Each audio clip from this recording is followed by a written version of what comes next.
The broadcast is now starting. All attendees are in listen-only mode.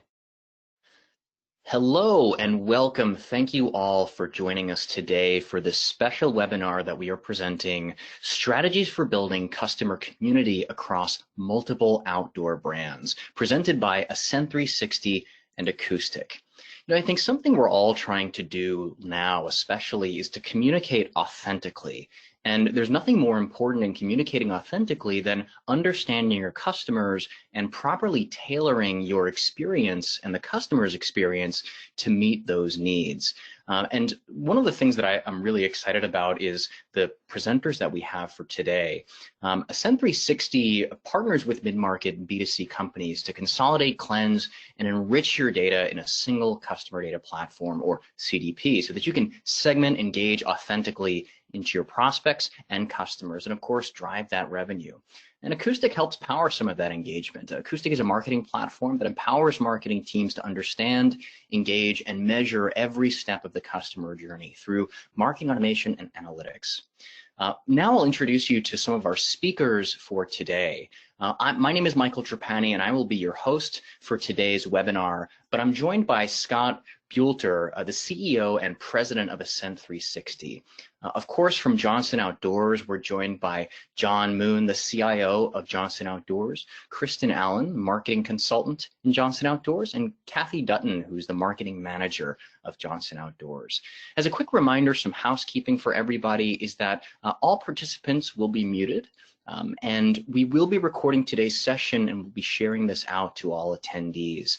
Last thing that I'll say is at the end, time permitting, we will be able to answer some of your questions. So as you think of those, feel free to post them in the questions chat that is available to you or in that chat widget that's available on the webinar interface as well. Thank you so much. And Scott, I will pass it over to you to get us started. Fantastic. Thank you, Michael. I appreciate it. Again, my name's Scott Buelter. I'm CEO of Ascent 360. Excited to get together with everyone today and talk a little bit about how Johnson Outdoors thinks about engaging their consumer and thinks about personalizing messages and some of how that marketing technology stack works. The methodology for today is going to be a little bit about, well, let's talk about some of the ideas and foundation behind what Johnson Outdoors is doing, what are the philosophies, and then dive into examples of this is exactly how they do it. But before I go there, I'd like to introduce John Moon. John Moon is the CIO of Johnson Outdoors. John is responsible for an enormous swath of what Johnson Outdoors does, but that it does include helping choose the marketing technology stack, which includes Ascent 360 and Acoustic in this case. John? Thanks for the introduction, Scott. I do want to thank the Ascent team for the opportunity to share a little bit about Johnson Outdoors. As Scott mentioned, Ascent has been a long-term partner of ours, and in many ways, we've grown and evolved together. So let me tell you a little bit about our company. Johnson Outdoors is a family of core outdoor recreational brands. We have a great mission. I like to describe it as we help people have fun in the outdoors. We are a 50-year-old publicly traded global company with 1,200 employees. We were founded by an outdoorsman, Sam Johnson, and today many of our team members are deeply involved in outdoor activities. By being active participants and by listening to consumer needs, our award-winning innovation keeps us in top brand rankings in our various categories. On the next slide, you'll see several of our categories and brands. In fishing, our primary focus is on boat control and locating structure and actually locating fish with our trolling motors, fish finders, downriggers, and shallow water anchors. These products can work independently or in a one-boat network configuration. Anglers love to catch fish, and our products help them do just that. Scuba Pro provides everything a scuba diver needs. We can outfit a diver from head to toe with our premium Scuba Pro branded products, and this includes products for new divers, for frequent divers, and even for advanced divers. We are a major player in canoes and kayaks. We have boats for all uses, from recreational paddlers to serious paddlers to fishermen that prefer the options of paddling, pedaling, or using a trolling motor in a kayak. We deliver all these products through our Old Town and Ocean Kayak brands. And last but not least, Eureka and Jetboil, our camping and hiking brands, deliver tents, cooking systems, and camping accessories to consumers. Like all businesses, COVID-19 virus has impacted Johnson Outdoors. I believe we've reacted very well in keeping our team members' safety at the top of the priority list. And as a publicly traded company, we are in our quiet period since we'll be announcing our earnings for our Q3 next week. So we won't be giving any specific demand or financial information related to the COVID pandemic, but you will hear a little bit about some of our marketing reactions to the pandemic during this webinar. And now back to Scott. Awesome. Thanks so much, John. All right, so now we're going to kind of dig into some ideas and foundation, behind this tech stack. And I think the first thing to say is, well, what are we trying to achieve, right? The purpose of database marketing is Johnson Outdoors is saying, well, how do we maintain and build a bond of loyalty between the JOI brands and their consumers that will last a lifetime? And then, moreover, if we say that beyond that, there's this idea of data-driven marketing and use all that data and, let's go implement strategies built on insights derived from all the analysis of data, customer interactions, transactions, purchase history, engagements on, via email, third-party data, append type data, and go achieve that core goal of building loyalty and a bond. And I think the way we think about it is a bit like flipping a funnel. And if we think about the traditional, hey, you've got a lot of unknown people that then become aware of one of the JOI brands and start to consider a product and get through kind of purchase and you move towards loyalty. We'd like to say, well, how do we actually turn that funnel upside down and start with the ideal customers and push them through using intelligence, analytics, some deep thinking to then go retain those customers and go acquire new customers who look like them. And the goal of today is to talk through some of the strategies for doing that. But first, it's probably worth talking a little bit about how I think Johnson Outdoors built their platform. And maybe the first and most fundamental question is this idea of many brands, databases, and overlap, right? As John talked about, Johnson Outdoors runs a bunch of brands where the consumer may not actually know that Johnson Outdoors is behind Eureka and a Jetboil and Minn Kota trolling motors. They might have a relationship and have purchased a trolling motor. They may also separately have purchased a tent from Eureka. And so what Johnson Outdoors asked us to build in the customer data platform is a solution that actually keeps all brands separate from each other with the ability to look at all brands from a combined sense.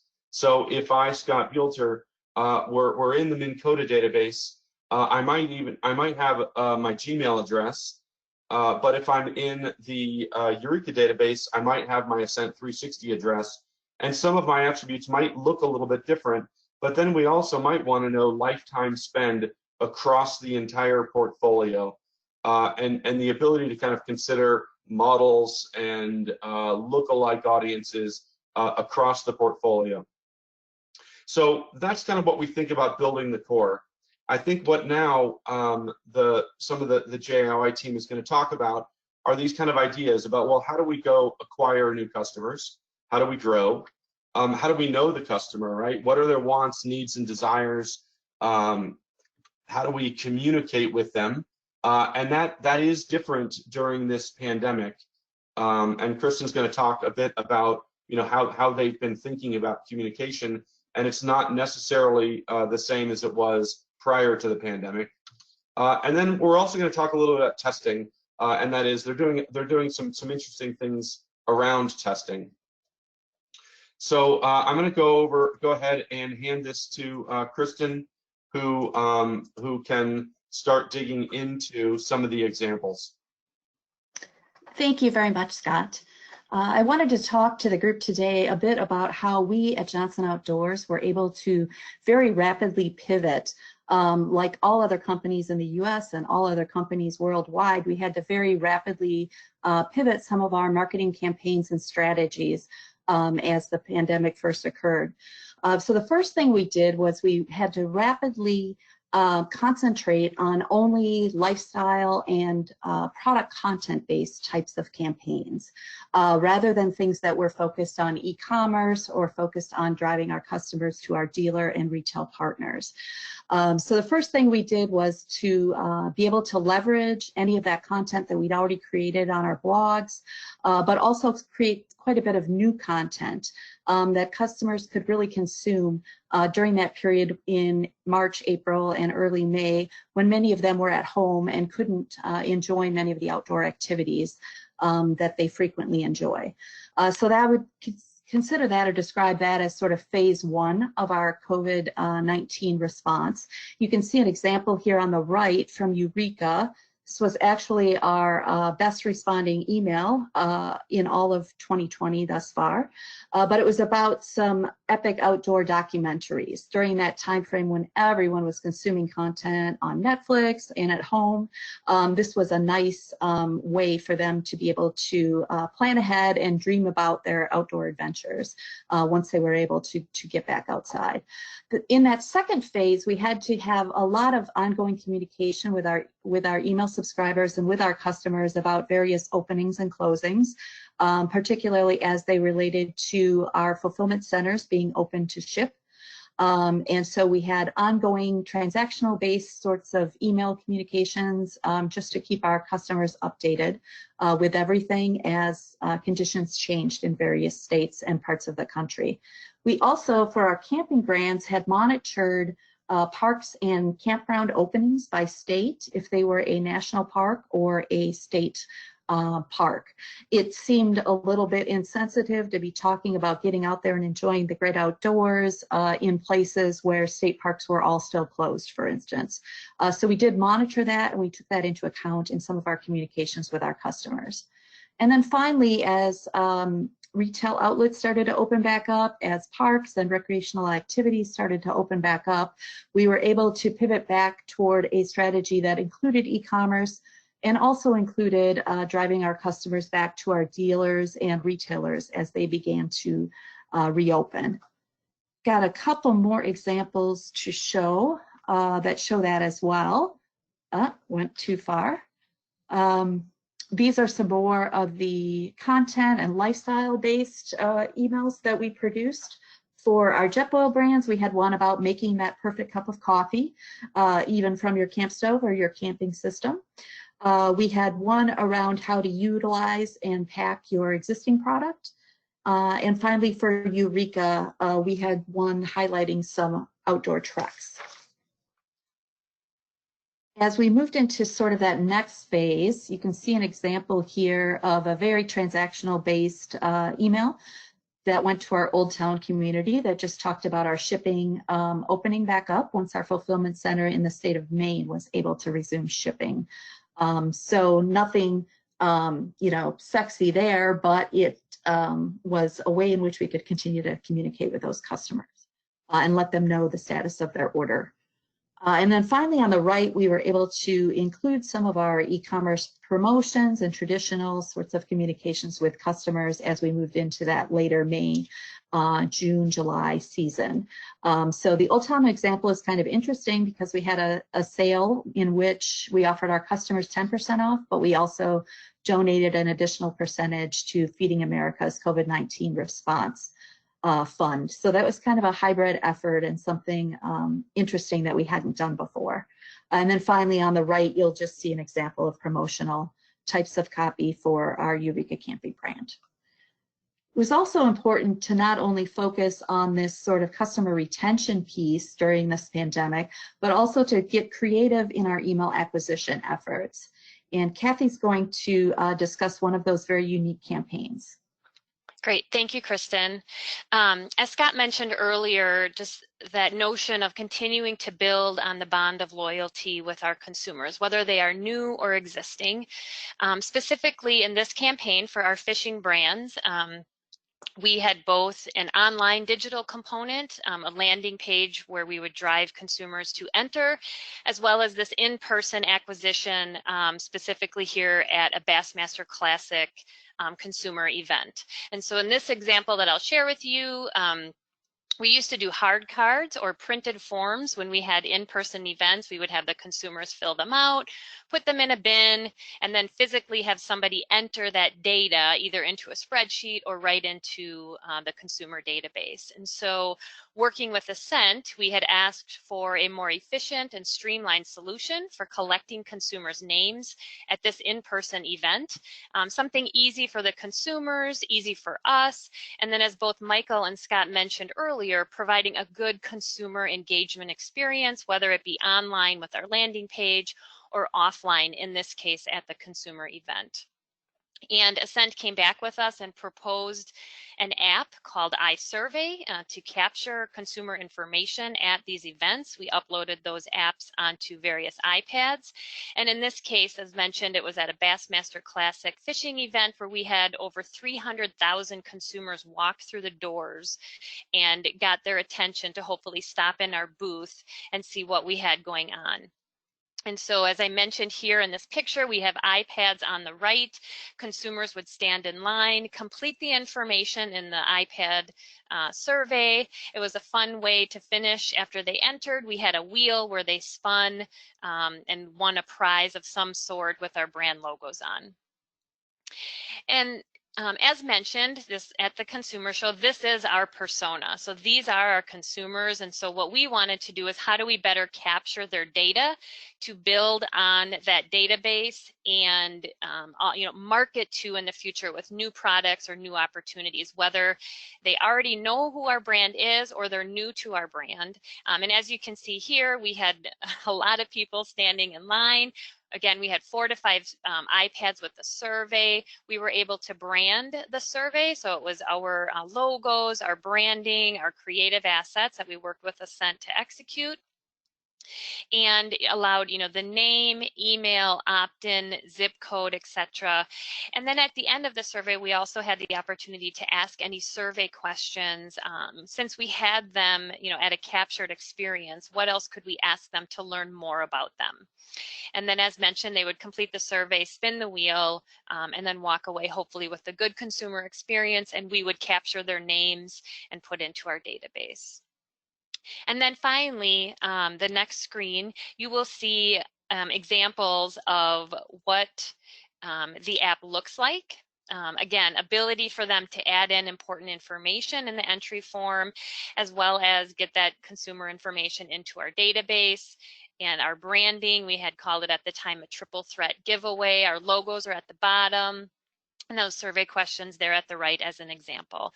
And so consumers would enter that data in the app, and we could either choose to have it automatically submitted right into our database upon each entry, or we could hold all entries till the end of the day and upload them at one time. Again, we had that option in the app, and we chose to do it at the end of the day so we could really understand how many people did walk through our booth and sign up. So it gave us a glimpse of what did we get for that day. And then after the event, Ascent then provided us a report that they pulled all that data from the iSurvey app, how many entries, what were the survey question results, opt-in percentage, etc. And they were very helpful in helping us through this entire process from start to finish, again, streamlining the consumer data into our databases, making it a good experience for future marketing efforts. So hopefully that explains one good example about event acquisition, and I will send it back to Scott. Excellent. Thank you so much, Kathy. I think the key thought I've got when I see the acquisition that Kathy's doing and how she's trying to grow the database. It's, innovative ideas, like this sort of, talk to people at an event. When you consider the range of acquisition opportunities, some of them are getting a little bit tired, and it's a little bit harder to, collect data via, a light box on your website, those sorts of things, and thinking a little bit outside of the box and getting to a place where you actually know the consumer is the right consumer tends to work really, really well. The next piece is really all about kind of email optimization and testing. And I know the audience today, is here, because they're interested in acoustic, they're interested in Johnson Outdoors, they're interested in Ascent. And if you will say there's like kind of a thing that might kind of align on all these all these three ideas, it very much is about testing. And so I wanted to kind of talk about how we think about testing, and how that kind of fundamental idea drives into the strategy that Johnson Outdoors is executing on. And I think the first most important piece is a lot of people confuse optimization and testing, right? So a subject line test and roll, which is hey, send 5% to this subject line, 5% to this subject line, and send 10% to the winner, is really optimization. It isn't necessarily testing. Strategic testing is where you actually design a test to garner learnings that can be applied to future campaigns. So if you said, hey, we're going to do a specific subject line 10% off, and we're going to try an elusive subject line, which is big discount, and see which one of those works better. And if the elusive subject line works better, then we add that into our testing document, and we include that in future tests. And I think the question is, why bother doing this? Why do the testing, and why does Johnson do the testing? And it is that the improvements are actually pretty substantial, right? So subject line tests can result in a 10 to 15% improvement in opens. And that might sound a little larger than it is, right? If you've got a 20% open, a 10% increase will get you to 22%. It doesn't increase your open rate by 10%. But nonetheless, if you've got, an audience size of 500,000, basket size of 100, and a conversion rate of 3.93, which, this is kind of a real test case, not Johnson Outdoors related. You're adding another $5,000 in conversion by doing some of this testing, and it's relatively straightforward to do. It works as well. We have done some tests with gender specific creative, and we found that females open female creative 18% higher than non-female creative, and the 8% lift for males, which also is really, really good, solid results. So I think the most important thing when you consider testing is to focus on your goals, right? What are you trying to achieve, right? Are you trying to increase open rate, click to open rate?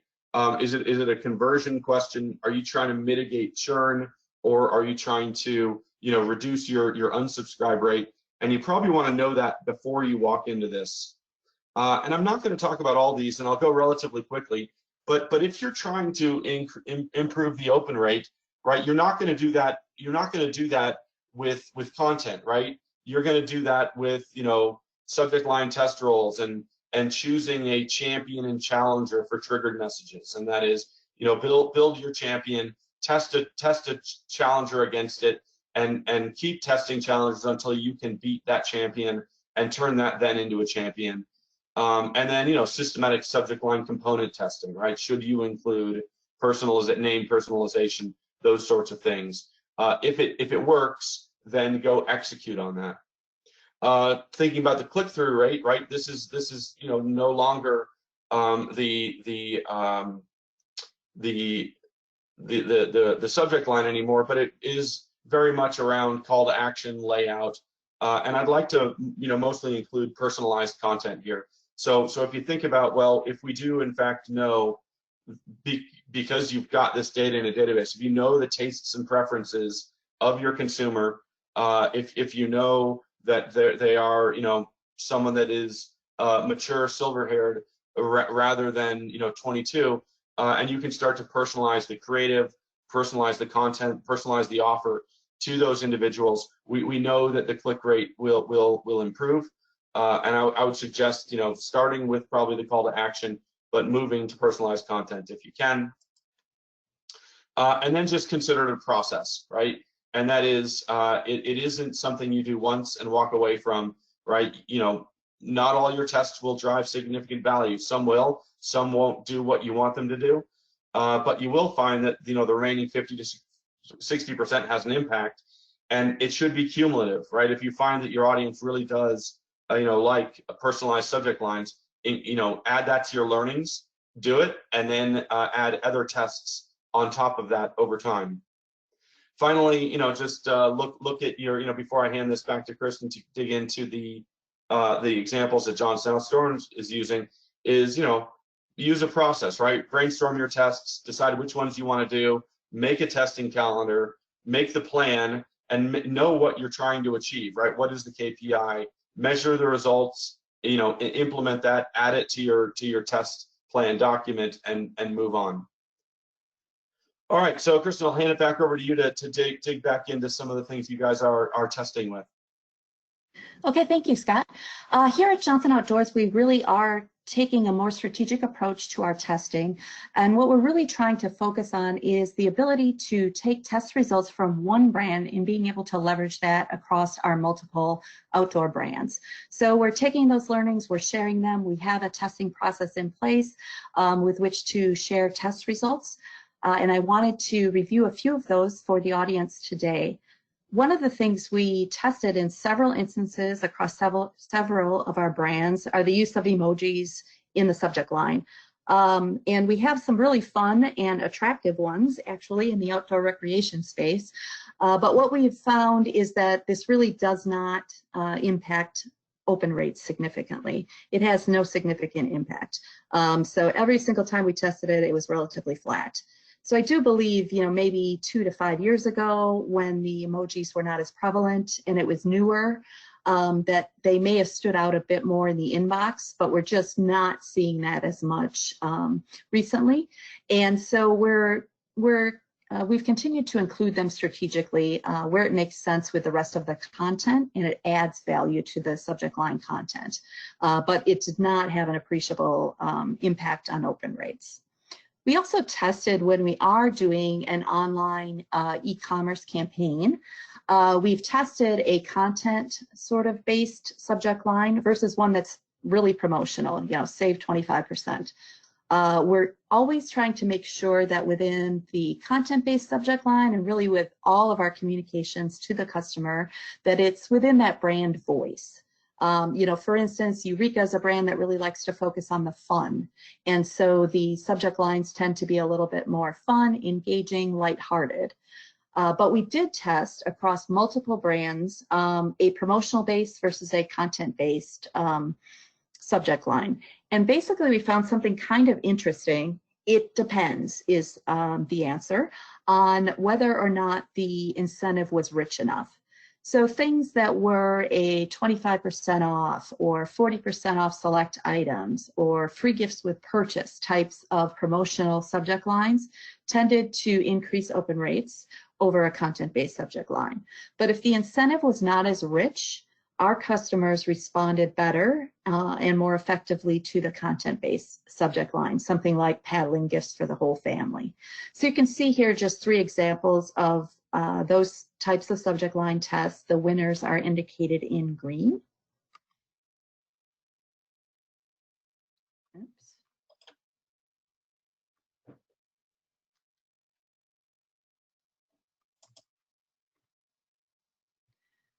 Okay, we also spent quite a bit of time testing some formats. So on the left, you'll see an example for Jetboil that has a hero image with a CTA button, a big headline about the promotion that was going on at that time. And on the right, you'll see an example where we took the short content and then we added some product-specific detail. So we've tested formats adding anywhere between 2 and 6 products to the email, thinking that highlighting particular best-selling and very popular products would likely increase click-through rate. For Jetboil, unexpectedly, it was relatively flat. So the increased exposure to specific products did not have an appreciable impact on click-through rates for Jetboil. But we have seen different results in that format test across different brands. So that is an example where I think you really have to test it with your brand audience and with the particular message that's trying to be communicated. Because there are times in Jetboil where we have really effective response to those that are sort of marrying content with a particular product highlight. And finally, the last example focuses on not only a unique segment, but a really truly personalized content. So in our Old Town brand, we have canoers, canoeing enthusiasts, and kayakers. Very different audience, very different needs, very different interests. And we had been sending out several content-based emails that kind of rotated through the content. Maybe we might be talking about canoeing one day and kayaking the next week. But in this particular example, we have content-based emails and a segmentation strategy that spoke to the canoeer very differently than the recreational kayaker. When we tested this content, our opens and click-through rates were up more than 30% over an average generic content-based email that didn't personalize the experience to the customer, to their interests, to their purchase history, etc. So we really found this personalized content and segmentation strategy working with Ascent 360 and with Acoustic within our MarTech tools was very effective in this particular example. All right. All right. Thank you. That's actually pretty awesome to see 30% increase in opens. I think what we do find is the typical batch and blast email strategy is beginning to fail or falter, and that is retailers are probably seeing open rates in 11 to 13% with the batch and blast strategy. But as they do, the things that you were just describing, Kristen, the open rates are increasing, to the place where some of the automated behavioral-based emails are seeing 65% open rates, which is just fantastic. And I think that kind of speaks to the maturity model, and that is, when you think about, well, how do you walk down the path of a customer data platform and say, hey, we've got multiple silos of data all over the place. How do we get them together? And say, okay, let's finally get them together. Let's put them in a CDP so we have email behavior, web behavior, purchase history, product registration data, all these sorts of things in one place. And you keep moving up the model to get to a place where you are doing that kind of holistic omni-channel marketing across brands and across countries, including rules around GDPR and CASL and all these really important things. And it's nice to see Johnson Outdoor kind of keep moving up that model to a pretty sophisticated place. The next little bit I want to talk about is just how we think about the consumer and what they're actually asking for, and then how Johnson Outdoors is delivering the things that they're asking for. And this specifically is we'll kind of call it 5 things, and I won't spend too much time on them. But people do want to be recognized as individuals, right? They've got different tastes, desires, preferences, right? If Johnson Outdoors would simply put everyone into one database and send someone who bought a trolling motor an offer for a tent, it isn't going to go over well, right? They may not be a camper, right? They might have a motorhome. They like being called by name. They like being, people. Next, They want some service, right? They want thoughtful, knowledgeable information from thoughtful people, which I think we see in some of the examples of the emails that Kirsten was showing. Convenience, right? They don't want an endless amount of complex, confusing transactions, right? Let me buy this simply. Give me the information that I need, which does kind of speak to that consumers are more educated than they've ever been, right? Before they buy a Jetboil stove, they will know all the models, they will know the output, they will know the fuels and all these sort of things. So they want to have good technical information, good information provided, and we kind of saw this in some of the emails. And then of course they want to identify with the brand. And as Kathy described, they're always using the brand voice. Finally, when we think about it, there's really two types of buyers. Transactional buyers is the first, and I am a transactional buyer for airlines. I am willing to sacrifice almost anything for cost. I wouldn't mind standing the whole way over, just so I could save money, because I would rather spend that on the vacation once I get there. When it comes to a hotel, I'm very much a relationship buyer. And these are people who are looking for a relationship, a dependable supplier, and a friend and an information provider. And I hope some of what you've seen today kind of shows the degree to which Johnson Outdoors is trying to build that relationship, provide information, and be a friend to their consumer. So I'll hand it back to Kristen to kind of dig into some of the ideas on how they're treating people like people and thinking about the content within that. Thank you, Scott. Yes, as Scott mentioned, we're really trying to build a long-term and engaged relationship with each customer. And so we do approach that very differently in the off-season versus the in-season. Much like anyone who's in an outdoor recreation field, our strategic approach is going to vary quite a lot depending upon the time of year. So in the off season, we have much less frequent communication with the customer via email campaigns, but we also focus more on specific types of content-based campaigns. So during the off season, we're going to focus on how-tos. We're going to focus on planning ahead for your outdoor recreation season, and we may also include specific content to that season. So there's some examples here with winter backpacking, for instance, for Jetboil. We have something on winter hikes on the next slide for Eureka as well. And then also things about how to best use your equipment, maintenance tips, and that sort of thing for planning ahead for when they're able to get back outdoors and enjoy their favorite activities. So the best way to pack your flash for Jetboil was one of our most effective emails of 2020 thus far. And it's just basically an in-depth how-to on utilizing one of your products. And then there's some tips for beating the cold on your winter hike for Eureka as well. When you transition to the in-season, we of course pick up the frequency quite a bit, but the content of the emails and the various marketing campaigns also changes quite a bit. So you will see things that are more based upon promotional activities. You'll see a mix of things that are very e-commerce focused versus things that are more product usage focused. We'll also have things like product launches. On the right, you'll see an example from earlier in the spring from Old Town, the launch of our award-winning Old Town Sportsman line. So that was a robust campaign that included several emails and related campaigns across various paid media.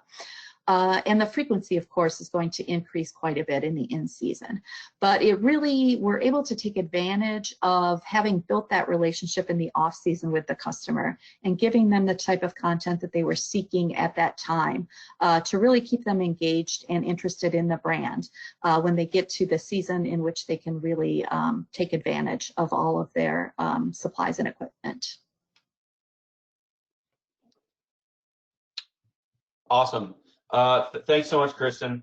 My hope is that this has been a informative session. I think we're gonna end it here. What we tried to achieve is describe. Well, we've got a customer data platform fully integrated with the acoustic marketing platform, and an organization that is using the data, using strategic ideas to go then deliver communications to get close with their consumers. Thanks everyone for your time. If you have a moment and are interested in a data-driven marketing automation assessment, we'd love to talk to you. There's a poll that's open. There's kind of the 4 items below. But beyond that, I think we're done for the day. And thank everyone for joining.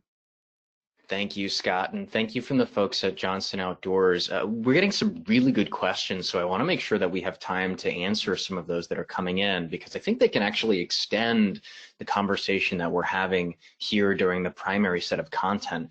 This first one is from Gina. This one might be for you, Kristen. Will you continue to test Jetboil email formats to determine an optimal template, or do you think you've landed on the best one for Jetboil email subscribers? And I think that sort of lends itself to a fundamental question in email marketing or marketing in general, is the format ever done? Is it a perpetual test? Where do you draw the line? That's a great question. I do think that there needs to be ongoing iterative testing throughout, but we can draw a conclusion from that original test. So I would not probably do exactly the same test again, but I would recommend that we continue to evolve our format and test different designs, different creative approaches in different formats as we continue to evolve. And also make sure that we're sharing that with our sister and brother brands so that everyone at Johnson Outdoors can take advantage of our learnings. That's a great point, especially for companies that have multiple brands and need to extend. It's more than just the engagement and the tools that extend across those brands, but it's the learnings and the education as well. One more question that's here. This one is for Kathy. Are consumers that you acquire through events more or less engaged in your emails than the ones you acquire online? In other words, are events worth the investment? Because they can be pretty significant. They can, and I think it's a great question.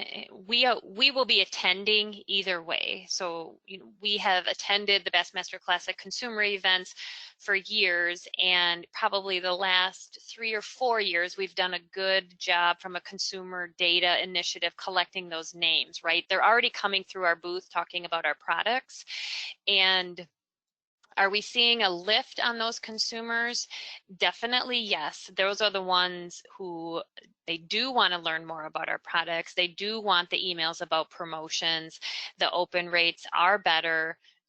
However, we also have a good consumer base online that come through the online portion too, as all consumers can't get to that location. But it is a great question. It is something we do continue to look at. We do find at these events, consumers, they are into fishing, so they already know our brand, and they're already one step closer to either already having our product and trading up, or don't have our product and we want to convince them to purchase it. That's great, and a really interesting point. I'll say personally, as a big Eureka and Jetboil customer myself, I came across you all email-wise online, and I'm very much engaged. So I think it can absolutely go both ways. One more question that's here that I think is interesting is related to the COVID-19 situation that we're in now. And you mentioned personas and how marketing personas, buyer personas, and customer personas can really help engage authentically. And one question that's here is, has anything like that changed since the time of COVID? Have any formal changes to marketing personas taken place, or maybe just generally, have you noticed any sort of changes in customer behavior in response to your marketing engagements? And that can be for anybody in the marketing team at Johnson. I can answer that. I don't know that there's been any formal changes to marketing personas.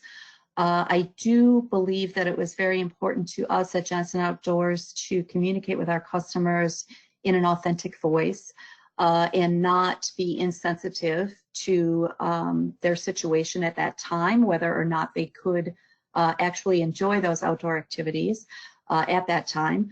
One thing we have noticed is that during the summer season, we have seen more consumers across a spectrum of experience with a particular outdoor activity. So we are seeing a slight uptick in that beginner crowd of folks who might actually be going out on their very first camping trip or their first family camping trip. So I do think that will affect and inform our marketing in the future. But I would say that was one interesting and exciting outcome of the current situation. Yeah, very, very interesting. Fantastic. Well, last question that I have here is there were a couple of solutions mentioned. I know we're presented here by Ascent 360 and Acoustic, and it looks like Johnson makes really good use of both. And I'm curious as to what you use Ascent 360 versus Acoustic for, and in your day-to-day, and how does that really work? Great question. We do actually use both tools in conjunction most frequently. So our Ascent 360 CDP is going to be used for any sort of specific segmentation, modeling, and that sort of thing. But we also use it to feed Acoustic, which we're using primarily as our email service provider. We're not utilizing some of the other CRM types of functionalities within Acoustic at this time, but we use both tools in conjunction with one another, and that's been very effective for us. That's great. I'm sorry, this is John. I would add in that we also are close to having the opportunity for all of our brands to utilize the CDP in customer service as well. So ideally, you think about a customer service situation where a consumer is phoning in or emailing or chatting to a customer service agent, and we will be issuing calls to the CDP and pulling information about that consumer back to the customer service agent, so that things like what products that consumer might have, what new software is available if it's a software-enabled product, what experiences we may or contacts we may have had in the past with that consumer. So we have a vision of using the CDP beyond traditional usages.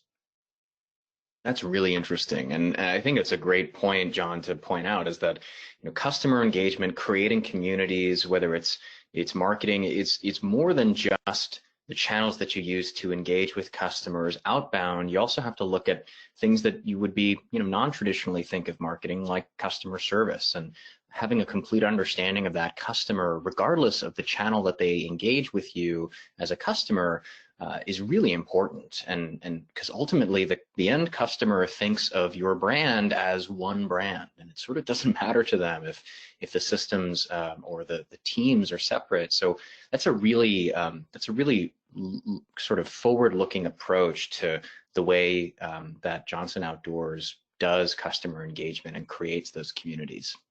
Well, this has been a great time and really informative to all of us. So I just wanted to thank everybody again for joining. This has been a fantastic session, and I certainly learned a lot myself. If you have any other questions or comments regarding today's webinar, feel free to reach out to Heather at the email address that you can see there. And this is only one of many broadcasts that Ascent 360 puts on for both customers and marketing and other teams alike. So feel free to check back to us, and we'll be sure to reach out to you with more. And also keep an eye out for the session replay. This will be sent out to you later. And thank you all again for taking some time out of your day to learn a bit from Johnson Outdoors. And thanks, and have a great rest of your day.